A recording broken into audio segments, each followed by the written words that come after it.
Muy buenas tardes, mi nombre es Patricia Enríquez y voy a hacer la parte de la presentación del laboratorio a la cama del paciente. Continuando con lo que la doctora, el caso que trae la doctora, les voy a explicar un poco sobre la citometría en general.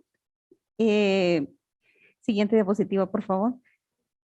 Los antecedentes para hacerles un poquito la historia de la citometría, cómo surgió en la Fundación Ayúdame a Vivir. Como la doctora mencionaba, la leucemia aguda es una de las patologías más frecuentes en la edad pediátrica y en nuestro centro, en la Fundación Ayúdame a Vivir, se diagnostican alrededor de 157 casos al año. Anteriormente, este diagnóstico se hacía de acuerdo al cuadro clínico y exámenes de microscopía limitando la selección de la terapia, así como el pronóstico de las patologías. La citometría de flujo para fenotipaje de las leucemias se comenzó a realizar en el Centro Ayúdame a Vivir a partir de junio del 2011 con un citómetro que fue donado y con una vida media limitada de ese equipo. Siguiente, por favor. Las generalidades de la citometría de flujo tiene diferentes usos. En hematología, el de hematología es el más conocido. Inmunología, microbiología, farmacología, toxicología, etc. Es usada en investigación y diagnóstico clínico. Las ventajas de la citometría es que tiene una alta sensibilidad. Podemos reconocer una célula tumoral entre 1000 células normales que vayan en la medición. Posee la bondad de medir múltiples parámetros de cada célula individual. La desventaja de ella es que no da información morfológica, necesitamos previamente una información morfológica, necesitamos las células en suspensión y es altamente costoso y necesita un entrenamiento específico para poder realizarlo. Siguiente, por favor. Un citómetro de flujo requiere de 3 sistemas. El sistema de flujo, que es el que se transporta las células hacia la luz de un láser, que es el enfoque hidrodinámico que lo hace pasar como a un conito, un paso individualizado de células. Un sistema óptico, que es el que nos va a permitir medirlas, las iluminan las partículas y estas detectan señales de luz que resultan de los filtros y los detectores. Entonces, eso va a resultar de la excitación que se le da al fluorocromo y recolección de estas señales. También necesita un sistema electrónico, que es el que va a convertir todas esas señales a señales electrónicas y estas se pueden ser digitalizadas para poder analizarlas en una computadora. O sea, para hacer más fácil el proceso de una micropartícula, poderla analizar. Siguiente, por favor. ¿Qué tipo de información obtenemos de un citómetro? Las medidas directamente, la información del tamaño y complejidad de las células que se están midiendo. El forward scatter nos da la información del tamaño celular y el side scatter nos da la información de la complejidad de la célula que se está midiendo. También nos da la medida de la otra forma de medición información, es la medida de la fluorescencia emitida, que esta lo vamos a lograr uniendo anticuerpos a un fluorocromo específico para poderlos reconocer. La siguiente, por favor. Como la doctora les mencionaba, el primer filtro que tenemos, digamos, es el hemograma. Esto es la historia del paciente al lado, sería izquierdo de la pantalla, para mí, ¿verdad? Para ustedes derecho, está una morfología, cómo se ve en un equipo de hematología la dispersión de tamaño y complejidad celular. En el eje Y, podríamos decir, está el tamaño y en el eje X está la granularidad. Y así es como nosotros podemos reconocer la morfología de la muestra que estamos corriendo en el equipo de hematología. Al lado derecho está la citometría básica que nos da el equipo de hematología, que ya todos tienen citometría con colores nada más para poder diferenciar por tamaño y disposición las células que estamos viendo ahí. Si ustedes se fijan, hay una manchita bastante grande, es la mayoría de células que son las células plásticas, lo que la doctora les mencionaba. Desde un hemograma bien elaborado, podemos dar bastante información de ese paciente y ayudar a que la marcha del diagnóstico del paciente sea más rápido. Siguiente, por favor. Hasta ahí les comenté lo básico de un citómetro de flujo. Continuando con lo que la doctora decía, esta es la solicitud que nos llega al momento que se traslada la muestra al centro médico, porque el citómetro de flujo está ubicado en el centro médico. Ahí se procesa todo lo del paciente. Un médico es el encargado de llevar la muestra hasta el laboratorio para garantizar su transporte. La muestra no debe de ser refrigerada, hay condiciones previas y la parte preanalítica para nosotros es la básica para lograr un resultado confiable y óptimo para el paciente. Entonces, recibimos esta solicitud junto con la muestra que se recibe médula ósea o sangre periférica podría ser si el paciente supera las 50,000 células. Esa es una condición para obtener sangre, para poder procesar sangre periférica. De lo contrario, generalmente es aspirado de médula ósea. Siguiente, por favor. Vemos la morfología, le hacemos una coloración para poder evidenciar las células blásticas y así poder saber la marcha que vamos a llevar. Si es una leucemia linfoblástica, son algunos marcadores los que se van a montar, y si es una leucemia mieloide, pues serán otros complementarios a ese, ¿verdad? Siempre se hacen como los básicos porque hemos tenido casos de leucemias bifenotípicas, entonces siempre hay que descartar. Tenemos un protocolo básico y un protocolo, si sale de lo normal o una leucemia mieloide, hay que agregarle ciertos marcadores. Siguiente, por favor. Eso es la parte del procesamiento de la muestra. Como les mencionaba, la mayoría de muestras son médulas óseas y podemos procesar sangre venosa, las dos con anticoagulante ETA. Se reciben, hacemos dos tipos de procedimientos. Un procedimiento de marcaje de superficie y un procedimiento de marcaje intracelular. Abajo está una tabla con los fluorocromos que nosotros ocupamos en citometría, en el área de nosotros. Nuestro equipo tiene un láser y cinco detecciones de fluorocromos, digamos. Tenemos FITSI, PE, SD, PC5, PC7. Eso es un ejemplo. Si ustedes se fijan, hay muchos marcadores. Nosotros ocupamos muchísimos marcadores para dar un diagnóstico. Ya ustedes van a ver al final la cantidad de anticuerpos que se analizan. Entonces, cada uno, el que va a realizar el análisis de la muestra debe de saber qué estrategia va a tener para poder analizar todos esos fluorocromos. Cada uno de ellos tiene que estudiarse, saber que un fluorocromo no se va a solapar con el otro porque puede ser una sobrecompensación o no vamos a obtener el resultado que necesitamos. Entonces, el equipo tiene que estar calibrado específicamente para la leída que vamos a hacer. Entonces, los marcadores de superficies requieren una incubación de unos 20 a 30 minutos en oscuridad para evitar que el fluorocromo se excite antes y pueda dar una lectura incorrecta. Eso es con la parte de superficie. Los de intracelulares llevan un proceso más largo, es básicamente 1 hora 30 de procesamiento en lo que ocupamos un reactivo para fijar los anticuerpos de superficie, porque a veces van combinados. Luego permeabilizamos esa célula para poder agregar un marcaje intracitoplasmático y que da una información mucho más confiable. Siguiente, por favor. Luego de realizar eso, como le comentaba, el análisis de datos lo realiza una hematóloga, pediatra. Nos da dos tipos de datos. Un dato uniparamétrico. En este caso les pongo un ejemplo del CD19, que es un marcador de linaje. Ahí nos dice en qué células podemos encontrar este tipo de marcador, que es una glicoproteína implicada en la regulación del desarrollo de los linfocitos B. No va a estar presente en linfocitos C normales, ni en células NK, ni en monocitos, ni en granulocitos. Y ustedes pueden ver que se ven como dos picos. El que está de 0.1 a 1 es la parte negativa de nuestra corrida y del 10 hacia la derecha sería la parte positiva. Siguiente, por favor. Eso es otro tipo de información que nos da, que son biparamétricos. Ocupamos unos histogramas dot plots. Quiere decir que analizamos dos variables, podrían ser granularidad y un anticuerpo marcado, o podrían ser dos anticuerpos. Ahí las estrategias que el analizador quiera ocupar. Entonces nosotros definimos un panel, un protocolo según el analizador. Entonces acá podemos ver solamente por dispersión y CD45, que es un diferenciador de linaje, cómo se ubican las células. Entonces tenemos los normoeritroblastos que están a la parte izquierda, muy pegadito al eje, en la esquinita, perdón. Al lado derecho están los linfocitos maduros, lástima que no les puedo marcar. Los linfocitos maduros se ubican los monocitos, arriba de ellos están los neutrófilos y así la diferenciación. Esta misma Diferenciación nos la puede dar un equipo de hematología solo con tamaño y granularidad, como se fijaron, pero acá lo usamos con un anticuerpo específico, que es con el CD45.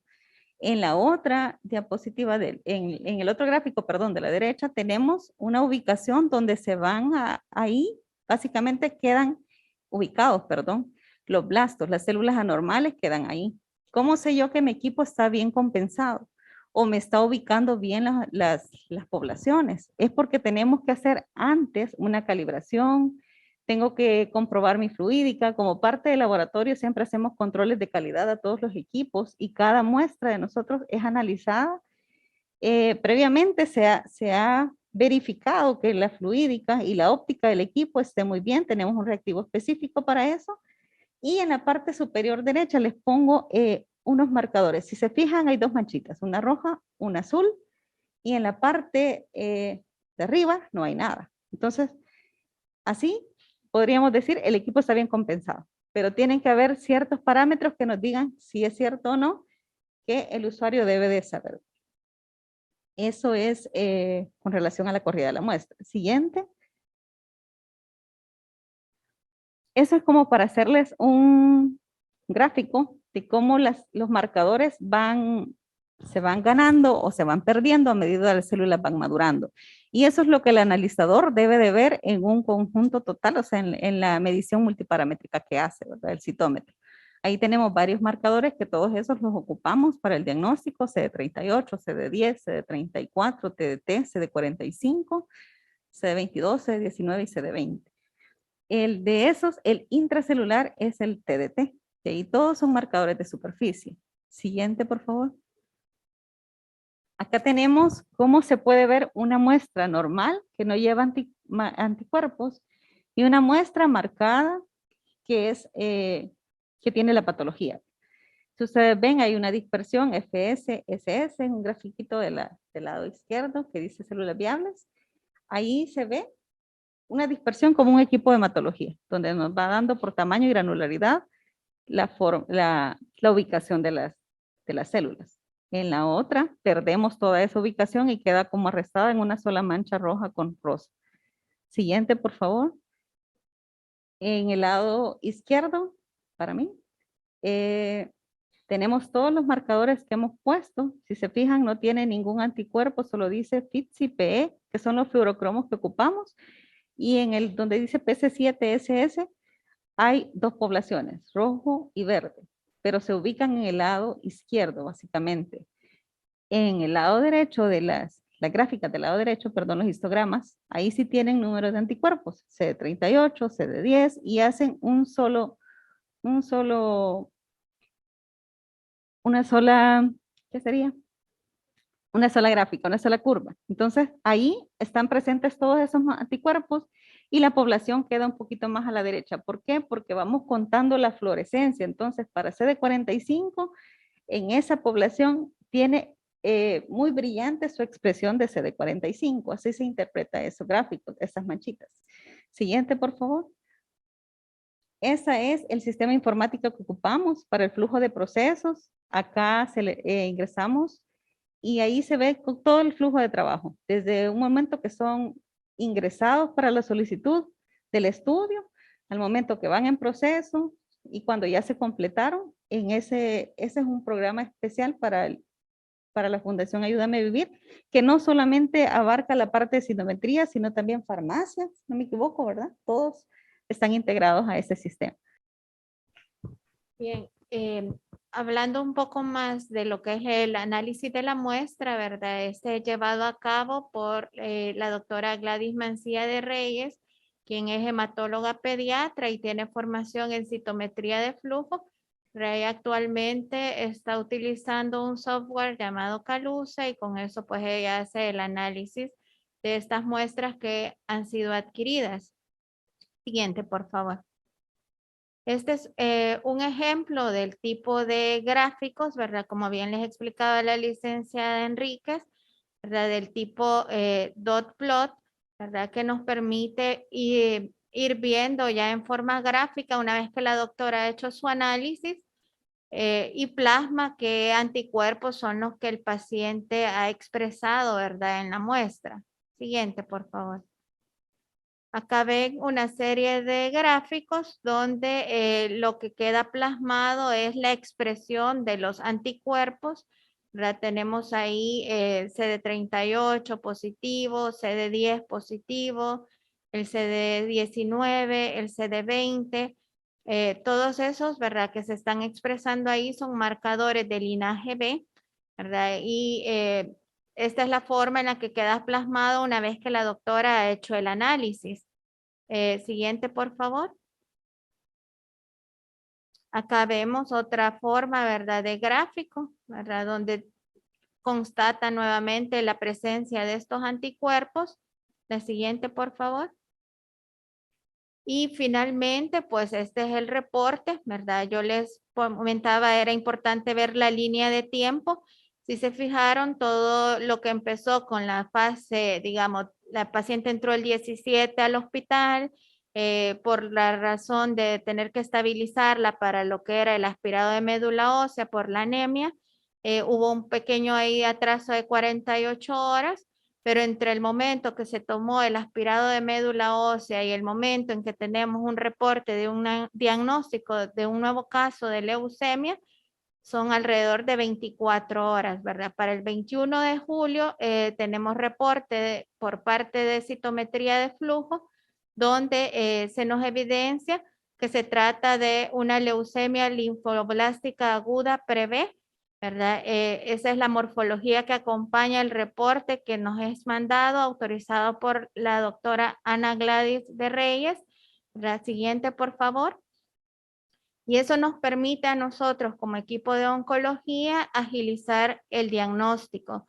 En menos de 24 horas tenemos un paciente diagnosticado, listo para poder ser notificado, ¿verdad? La notificación se lleva a cabo a través de un equipo multidisciplinario en el que se incluye trabajo social, psicología, enfermera educadora, médico oncólogo y los padres, ¿verdad? Ahí se hace una reunión en la que se les explica a los padres pues los hallazgos tanto clínicos, de laboratorio, así como la morfología y la citometría de flujo que permiten llevar al diagnóstico de una leucemia linfoblástica aguda. Igual se les explica, ¿verdad? El protocolo de tratamiento en el que van a ingresar los pacientes en el caso. El que tenemos ahorita se llama AOPCA 2015, es un protocolo que se desarrolla en toda Centroamérica, es decir, así como tratamos ahorita las leucemias acá en El Salvador, se están tratando en el resto de países centroamericanos. Esta paciente se catalogó en riesgo intermedio, ¿verdad? Y se inició el tratamiento ese mismo día. Siguiente, por favor. ¿Cuáles son los puntos claves, verdad, que queremos que, pues, traer a mención acá? Es que sabiendo que la leucemia linfoblástica aguda es la forma de cáncer pediátrico más frecuente en la infancia, es un diagnóstico que tenemos que tenerlo en cuenta dentro de los diferenciales. Esta situación que acaba de expresar la licenciada, pues, no sé, me parece un poco preocupante, ¿verdad? Porque se nos están quedando todavía diagnósticos fuera, ¿verdad? De lo que es el programa, ¿verdad? Estos pacientes corren el riesgo, si no son detectados a tiempo, de venir en condiciones, ¿verdad? Mucho más riesgosas para la vida, ¿verdad? Y al ser diagnósticos tardíos, pues tener una menor oportunidad de tener una sobrevida libre de eventos a 5 años. Entonces, a lo que se le está apostando es lograr un diagnóstico temprano y oportuno, y creo que este tipo de actividades, como es esta teleclínica, puede ayudar a mejorar esas posibilidades de diagnóstico, ¿verdad? Es importante que podamos continuar con estas iniciativas. Otro punto clave es que la evolución de estos métodos diagnósticos y los cuidados de soporte en los pacientes con leucemia linfoblástica aguda pediátrica han mejorado la sobrevida de los pacientes tratados, ¿verdad? De los años 70 a la fecha, ¿verdad? Todas estas mejoras han permitido que sean muchos más los pacientes que pueden ser tratados y curados. hay mejoras psicosociales, ¿verdad? En el caso particular del programa de cáncer pediátrico, ¿verdad? Se han enfocado mucho en esto en nuestro país. Ahorita tenemos alrededor de un 70% de curación, ¿verdad? En los pacientes con leucemia linfoblástica aguda de 5 años y una tasa de abandono de 0%. Estas son mejoras que han permitido llevar al programa hacia un mejor camino y eso le ofrece una probabilidad de vida a los pacientes. Siguiente. Pero ¿a qué le apostamos, verdad? Apostamos a que hayan mejores tasas de diagnóstico, ¿verdad? Que haya un diagnóstico precoz, el reconocimiento, una referencia oportuna por los médicos de la atención primaria, ¿verdad? Hay iniciativas actualmente en las que están trabajando por OPS, ¿verdad? La doctora Soad Alaví forma parte de estas iniciativas, están promoviendo lo que es el IEPI en cáncer pediátrico. La implementación de metodologías diagnósticas, ¿verdad? Todavía nos falta contar con apoyo en cuanto a lo que es la biología molecular. ¿Verdad? Esto permitiría conocer mutaciones y translocaciones en los diferentes tipos de leucemia, ¿verdad? Que nos permitiría hablar más sobre criterios de riesgo y tasas de curación para estos pacientes, identificar pacientes que tienen mayores probabilidades de recaída y poder enfocar los tratamientos respecto a esto. Igual tenemos todavía pendiente que hayan surgimientos de segundas o terceras líneas de tratamiento, como lo es el trasplante de médula ósea y fármacos, ¿verdad? A los que todavía no tenemos acceso, pero sí no podemos dejar de lado todas las mejoras que han habido en cuanto al aspecto psicosocial que ha permitido que avancemos mucho. Muchas gracias.